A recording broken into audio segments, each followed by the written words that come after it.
কোচবিহার পঞ্চানন বর্মা ইউনিভার্সিটির সম্পূর্ণ নতুন শিক্ষানীতি অনুযায়ী প্রকাশিত দ্বিতীয় সেমিস্টারের বিএসসি কোর্স, যেখান থেকে আমাদের পড়তে হচ্ছে এনভায়রনমেন্টাল স্টাডিজ। আর আজকের এই ভিডিওটিতে আমরা এই ভিএসসি কোর্সের অন্তর্গত এনভায়রনমেন্টাল স্টাডিজ এর সাজেশন সম্পর্কে বিস্তারিত আলোচনা করব। কাজেই আজকের এই ভিডিওটি কিন্তু তোমাদের জন্য খুবই গুরুত্বপূর্ণ হতে চলেছে। তবে ভিডিওটি শুরু করার আগে তোমাদের কাছে রিকোয়েস্ট, দেখো আমরা এই চ্যানেল মারফত বিভিন্ন স্টাডি সংক্রান্ত নিউজ, স্কলারশিপ সংক্রান্ত আপডেট, এমনকি সাজেশন প্রদান করে থাকি। কাজে খুব ভালো হবে যদি আমাদের চ্যানেলটিকে সাবস্ক্রাইব করে দিয়ে আমাদের পরিবারের সদস্য হয়ে নাও। তো যাই হোক, শুরু করছি আমাদের আজকের এই স্পেশাল ভিডিওটি। ঠিক যেমনটা আমরা আলোচনা করলাম, কোচবিহার পঞ্চানন বর্মা ইউনিভার্সিটির ইউজি সেকেন্ড সেমিস্টারের ভিএসসি 1, যেখান থেকে পড়তে হচ্ছে এনভায়রনমেন্টাল স্টাডিজ। আর এই ভিএসসি কোর্সের এনভায়রনমেন্টাল স্টাডিজ এর সাজেশন সম্পর্কে আমাদের আজকের এই স্পেশাল ভিডিও। কাজেই আজকের এই ভিডিওটি কিন্তু তোমাদের জন্য খুবই গুরুত্বপূর্ণ হতে চলেছে। এবং এখানে উল্লেখ ইউজি, যার অর্থ হচ্ছে আন্ডার গ্র্যাজুয়েট কোর্স, অর্থাৎ বিএ যে সেকেন্ড সেমিস্টার হয় সেই সেকেন্ড সেমিস্টারের কথা আমি কিন্তু উল্লেখ করছি। তো ইউজি কথার অর্থ হচ্ছে আন্ডার গ্র্যাজুয়েট কোর্স। তো ভিডিওটির শুরুতেই মূল যে বিষয়টি ভালো করে বুঝতে হবে। দেখো, আজকে আমরা এই এনভায়রনমেন্টাল স্টাডিজ যে সাজেশন তার একটা সিরিজ আলোচনা করব, বা সিরিজটা শুরু করব। এই সিরিজের নাম রাখা হয়েছে অল ইন ওয়ান, অর্থাৎ আমাদের সিলেবাসে যত বিষয় রয়েছে, যতগুলো ইউনিট রয়েছে, প্রত্যেকটা ইউনিটের অন্তর্গত কিছু বাছাই করা অতি গুরুত্বপূর্ণ প্রশ্ন আমরা এই সিরিজে কিন্তু কভার করব। কথা ক্লিয়ার? আর এই সিরিজের আমাদের আজকের ক্লাস একদম প্রথম ক্লাস, অর্থাৎ ক্লাস নম্বর 1। এই ক্লাস নম্বর 1-এ আমরা বেশ কিছু প্রশ্ন এবং উত্তর সম্পর্কে আলোচনা করব। আর এই সিরিজ, যার নাম হচ্ছে অল ইন ওয়ান, এই সিরিজের আমাদের টোটাল ক্লাস সংখ্যা থাকবে 4। তাহলে আউট অফ 4 4টা ক্লাসের মধ্যে আমাদের আজকের ক্লাস প্রথম ক্লাস। ভালো করে বুঝে নাও বিষয়টা। এই যে এনভায়রনমেন্টাল স্টাডিজ, এই সাজেশনগুলিকে আমরা স্পেশালি কিন্তু সিরিজ আকারেই কন্টিনিউ করব। এটা আমাদের প্রথম সিরিজ, যার নাম হচ্ছে অল ইন ওয়ান। আমরা পরবর্তী যে সিরিজগুলো আলোচনা করব সেখানে আমরা ইউনিট ওয়াইজ আলোচনা করব, কোন কোন ইউনিট থেকে কতগুলো প্রশ্ন হবে। অর্থাৎ ইউনিট 1 সেখান থেকেই একটা সিরিজ আমরা আলোচনা করব, ইউনিট 2 সেখান থেকে আর একটা সিরিজ, এভাবে কিন্তু আলোচনা করতে হবে। কারণ এনভায়রনমেন্টাল স্টাডিজ সম্পূর্ণটাই এমসিকিউ এর সিলেবাস, আর এখান থেকে কিন্তু প্রচুর সংখ্যক প্রশ্ন পড়তে হয় আর কি। আর দেখে নিচ্ছি আমাদের এই সিরিজ নাম্বার 1, যার নাম রাখা হয়েছে অল ইন ওয়ান, যেখানে 4খানা ক্লাস থাকবে। এই 4খানা ক্লাসের মধ্যে আমাদের ক্লাস প্রথম ক্লাস। আর এই প্রথম ক্লাসে আমরা যে সমস্ত গুরুত্বপূর্ণ প্রশ্নাবলী রেখেছি সেগুলো দেখে নাও। তো কি এখান থেকে অনেকগুলো তথ্য জানতে পারবে। প্রত্যেকটা প্রশ্নের পাশাপাশি আমার প্রত্যেকটা তথ্যকে তোমরা নোট ডাউন করবে, দেখবে প্রত্যেকটা বিষয় তোমাদের কাছে সহজ মনে হবে। প্রথম যে প্রশ্ন দেখো, WHO এর পুরো নাম কি? এর পুরো নাম হচ্ছে, আমরা সবাই জানি এবং পড়ে এসেছি এতদিন, ওয়ার্ল্ড হেলথ অর্গানাইজেশন। দ্বিতীয় যে প্রশ্ন, ISRO অর্থাৎ ইসরোর পুরো নাম কি? ইসরোর পুরো নাম হচ্ছে ইন্ডিয়ান স্পেস রিসার্চ অর্গানাইজেশন। এবার এখান থেকে একটা বিষয় ভালো করে বুঝো। দেখো, আমাদের এনভায়রনমেন্টাল স্টাডিজ, এখান থেকে পরীক্ষায় কিন্তু এই পুরো নাম সংক্রান্ত একটা প্রশ্ন আসবেই, বা পুরো নাম সংক্রান্ত প্রশ্ন আসা বাঞ্ছনীয়। এটা তোমরা আজকেই খাতা লিখে নাও। প্রথম এই যে দ্বিতীয় সেমিস্টারের শুরুতেই বললাম, এই বিষয়টা পুরো দ্বিতীয় সেমিস্টারে তোমাদের মাথায় রাখতে হবে। যতগুলো পুরো নাম সংক্রান্ত প্রশ্ন রয়েছে, অর্থাৎ এর পুরো নাম কি, এই সংক্রান্ত যে টপিক, এটা একটা খুবই গুরুত্বপূর্ণ টপিক। আজকেই বলে দিলাম, তোমরা খাতা লিখে নাও, ঠিক আছে?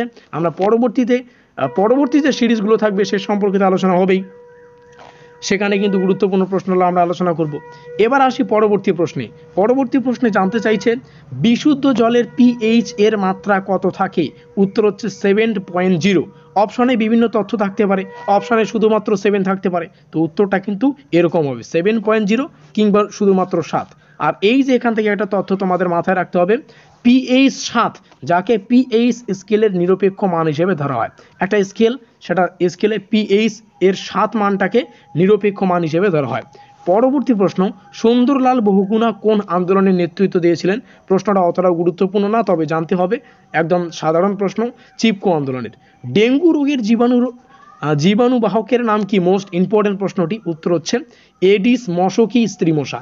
এখান থেকে আর একটা বিষয় নোট করো, পরীক্ষায় এই যে রোগ এবং জীবাণু সংক্রান্ত প্রশ্ন কিন্তু আসেই, সুতরাং রোগ আর জীবাণু যে টপিক এটা মোস্ট ইম্পর্টেন্ট একটি টপিক। এ সম্পর্কেও আমরা যথারীতি পরবর্তীতে আলোচনা করব গুরুত্বপূর্ণ প্রশ্নাবলী। আমরা একটা ক্লাসেই মানে একটা ভিডিওর মাধ্যমেই যতগুলো রোগ সংক্রান্ত জীবাণু সংক্রান্ত প্রশ্ন হবে সেগুলিকে আমরা কভার করার চেষ্টা করব পরবর্তীতে। তোমাদের অবশ্যই প্রত্যেকটা ক্লাস করতে হবে, প্রত্যেকটা ক্লাসেই তোমাদের প্রশ্নাবলী খাতা লিখে নিতে হবে, আর প্রত্যেকটা ক্লাসের প্রত্যেকটা প্রশ্ন প্রত্যেক দিন তোমাদের কিন্তু রেডি করতে হবে। আজকের ক্লাসের প্রশ্নাবলী আজকে রেডি করে রাখো, এরকমভাবে কিন্তু তোমাদের পড়তে হবে। পরবর্তী প্রশ্ন, প্রতি বছর কোন তারিখে বিশ্ব পরিবেশ দিবস পালন করা হয়? সেটা হচ্ছে 5ই জুন, মোস্ট ইম্পর্টেন্ট একটি প্রশ্ন। এবং পরবর্তীতে জানতে চাইছে প্রতি বছর কোন তারিখে বসুন্ধরা দিবস পালন করা হয়? এটা মোস্ট ইম্পর্টেন্ট, সেটা হচ্ছে 22শে এপ্রিল। এখান থেকে আরেকটা তথ্য মাথায় রাখো, এই যে কোন তারিখে কোন দিবস পালন করা হচ্ছে এ সংক্রান্তও কিন্তু পরীক্ষা প্রশ্ন আসে, সুতরাং এটাও একটা গুরুত্বপূর্ণ টপিক, এই বিষয়টাও মাথায় রাখবে। ঠিক আছে, তোমাদের ঘাবড়ানোর কোনো প্রয়োজন নেই, কারণ পরবর্তীতে আমরা প্রত্যেকটা বিষয়ের উপর আলোচনা করব, প্রত্যেকটা বিষয়ের উপর গুরুত্বপূর্ণ প্রশ্নাবলী তোমাদের সামনে তুলে ধরবো। জাস্ট আজকে তোমাদেরকে বলে দিচ্ছি, জেনে রাখো, পরবর্তীতে যখন প্রশ্নাবলী আসবে তোমরা নিজেরাই কিন্তু বুঝতে পারবে।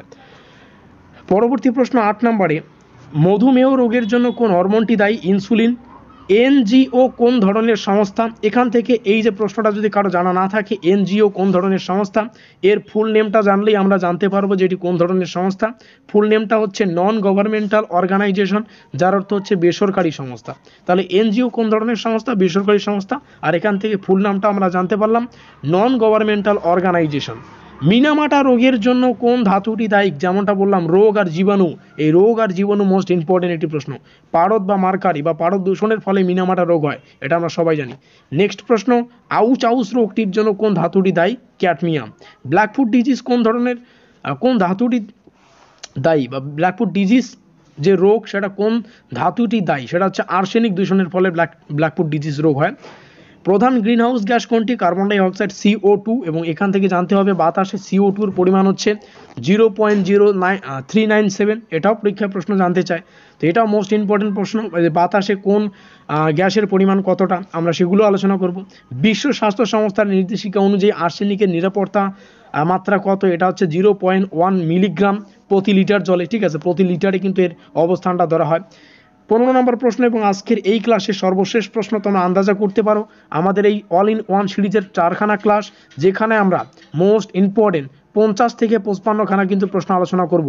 আজকে আমরা 15 খানা প্রশ্ন কিন্তু যথারীতি আলোচনা করে ফেললাম। লাস্ট প্রশ্ন, মানবদেহে আর্সেনিকের সর্বাধিক সময় সহনসীমা কত? সেটা হচ্ছে 0.5 মিলিগ্রাম প্রতি লিটারে।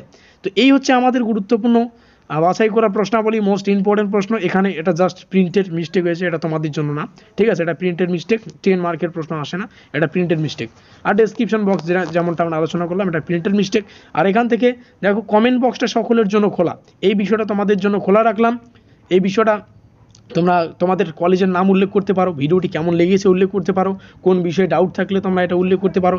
ডেসক্রিপশন বক্স, যেখানে এই সিরিজের প্রত্যেকটা আপকামিং ক্লাস, প্রিভিয়াস ক্লাস প্রত্যেকটা লিঙ্ক পাবে, আপকামিং আসলেই আমরা লিঙ্ক সেখানে প্রদান করে দেবো, তোমরা সেখান থেকে দেখে নিও। আর অবশ্যই ভিডিওটি ভালো লাগলে লাইক করে দিয়ে বন্ধুদের কাছে অবশ্যই শেয়ার করতে হবে, যাতে তোমার যে কলেজের আন্ডারেই পড়ছো না কেন সেই কলেজের প্রত্যেকটা ছাত্রছাত্রীদের এই ভিডিওটি অবশ্যই শেয়ার করতে হবে।